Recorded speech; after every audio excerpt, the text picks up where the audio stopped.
Ditën e sotme gjykata e apelit ka vendosur që të shpallë të pafajshëm Luizellin.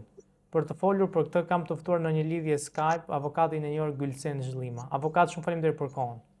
Përshëndetje, faleminderit për A ftesën. mund na thoni pak se cili ishte vendimi i gjykatës sot? Vendimi i gjykatës së apelit shpallet të pafajshëm të dy personat të cilët ishin të përfshirë në një vepër penale të dyshuar për falsifikim dokumentash dhe në rastin konkret shpallet të pafajshëm Luizellin dhe një person tjetër. Kjo tregon qartësi që ajo që un kam thënë tek ju më përpara, por edhe të shumë të tjerë për sa i përket prezumimit të pafajësisë, duhet gjithmonë të kemi parasysh që ndaj një procesi penal ajo që mbizotron është prezumimi i pafajësisë. Avokat, vendimi më përparshëm ishte që Luizi dënohej me 1 vit burg. Ndërkohë, vendimi i apelit është që shkarkohet nga gjitha akuzat. Po patjetër është i shkarkuar nga të gjitha akuzat. Prokuroria nuk ka provuar sipas gjykatës që personat të jenë përfshirë në një veprimtari të tillë dhe normalisht nuk kanë konsumuar si në formën e bashkëpunimit, ashtu edhe veç e veç të 4 elementë të figurës së veprës penale për secilën vepër penale, që do të thotë as subjekti nuk kanë gjetur dhe as anën objektive që të arrihet në konkluzionin që personi duhet të ketë kryer veprën penale. Që do të thotë prokuroria dhe gjykata e shkallës parë nuk e di se ku kanë qenë në anën e ligjit, por mendoj se kanë qenë në anën e statistikave, që do të thotë gjykata e shkallës parë nuk ka bërë diçka tjetër që e ne kemi diskutuar, që të jepte edhe aplikimin e nenit 59 për pezullimin e vendimit në rast se do të kishim një vendim fajësie në apel, pra do të thotë gjykata e shkallës parë ka qenë e ashpër në një kohë kur dihet që këto veprat penale, të cilët nuk kanë sjellë ndonjë pasojë të rëndë, duhet të kenë patjetër edhe atë që ne themi humanitetin e gjyqësorit, i cili të mos jetë kaq shumë i ashpër kur normalisht në shkallë të parë nuk është se mbaron gjithçka dhe prandaj është filtri i dytë që është gjykata e apelit që rishikon vendimin e shkallës parë në rast se është marrë me abuzim të ligjit. Avokat, a mund themi që, ose a ka dyshime që akuzat e ngritur ndaj Luizellit në kulmin e famës së tij ishte ndoshta një kurth që të i ultej reputacioni? Dua të sjell në vëmendjen tuaj dhe tek qytetarët që njerëz të cilët janë në një pozitë publike gjithmonë vinë disa sulme të cilët janë të papritur dhe janë sulme të cilët bëhen nga disa individ për të sjellë pasoja të rënda në imazhin e një personi publik. Unë dua të them jo se të gjithë njerëzit jemi shenjtor, sigurisht që ka edhe njerëz të cilët mund të kenë bërë diçka, po për shkak të famës së tij, të shkak të rivalitetit të tij në një show mediatik, të shkak të konkurrencës së tij në aspektin më të gjerë në fushën e tij profesionale, normalisht mund të kemi edhe një fakt të tillë që dikush mund të ketë inskenuar një rast të tillë kundër një personi, si për Luizellin, ashtu edhe për persona të tjerë, sepse duan disa njerëz të marrin peng disa të tjerë dhe normalisht kjo nuk i shërben as pak të drejtësisë, por kjo i shërben interesave të caktuara të cilët dëmtojnë normalisht personin në fjalë kur është një person publik, por unë dua të them që qytetarët në tërësi të çdo akuze që bëhet publike, por edhe në rastin e gjykimit të një vendimi në shkallë të parë ose të një mase sigurie arrest në burg, nuk duhet të marrim të mirëqenë që personi është i dënuar dhe ka mbaruar gjithçka. Gjithmonë në çdo proces gjyqësor duhet kemi prezumimin e pafajësisë në procesin penal, sidomos që një vendim i gjykatës së formës prerë, atëherë personin e bën të fajshëm dhe jo për shkak se ka nisur një hetim apo një procedim penal në mas sigurie ndaj tij. Avokat, caktimi i gjyqit vetëm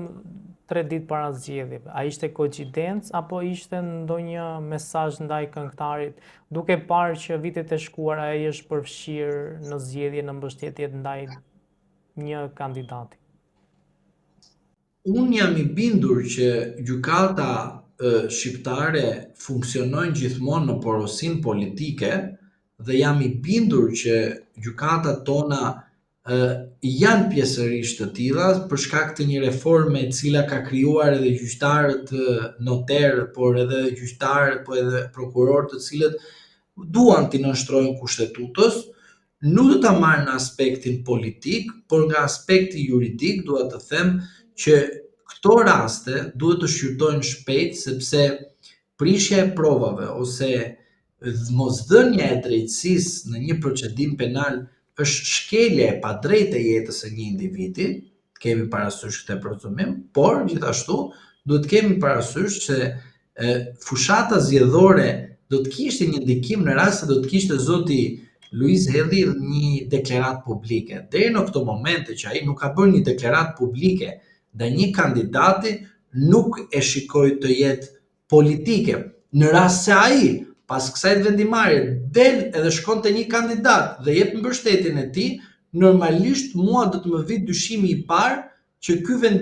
kjo vendimarrje mund të dyshohet të jetë e inskenuar. Por ashtu që mos të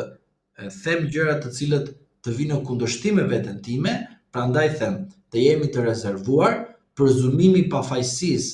si të jetë partia, si mos të jetë partia, si të jetë një kandidat ose mos të jetë një kandidat, duhet ta kemi të shenjtë. Unë nuk futem në lojën që një person del një vendimarrje 3 ditë para zgjedhjeve që të jetë, o do thoya, në një linjë të një kandidati, sepse kjo është një lojë që e bën individ të cilët duan të përdorin drejtësinë atëherë kur i favorizon dhe duan ta keq përdorin drejtësinë atëherë kur i disfavorizon. Prandaj për mendimin tim që ta konkludoj,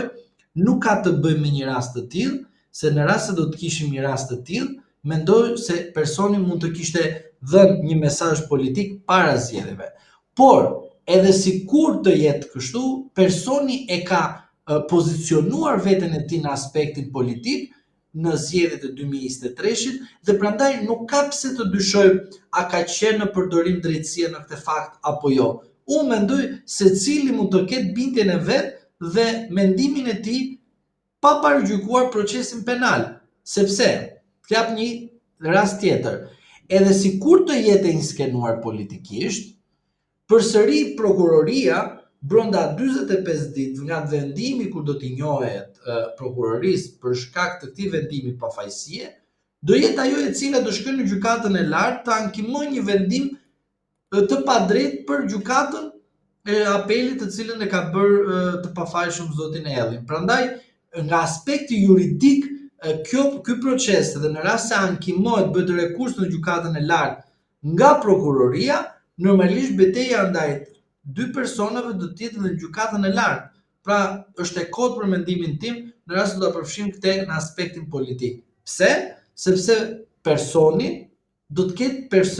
përsëri në të ardhmen të larshëm me drejtësi në rast se prokurori do të bëjë rekurs në gjykatën e lartë. A kemi ndonjë shans që prokurori në provat që kemi deri tani të bëjë ndonjë rekurs për në gjykatën e lartë? Sipas procedurës penale, prokurori ka të drejtën e tij të ushtrojë rekurs, po kjo quhet e drejtë në aspektin e vullnetit të tij për të bërë diçka të tillë. Në praktika jonë gjyqësore dhe gjithmonë se si punon prokuroria, në rast se prokuroria e shkallës parë ka kërkuar deklarimin fajtor të personit dhe prokurori normalisht në seancë mund të ketë kërkuar lënien në fuqi të vendimit të shkallës parë, nga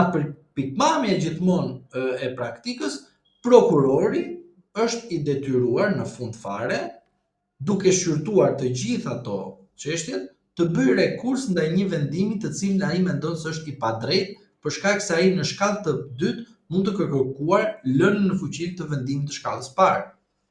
Avokat, shumë faleminderit që jeni gjithmonë i gatshëm për të na sqaruar në çështje që janë edhe delikate për publikun. Edhe ju falenderoj për ftesën.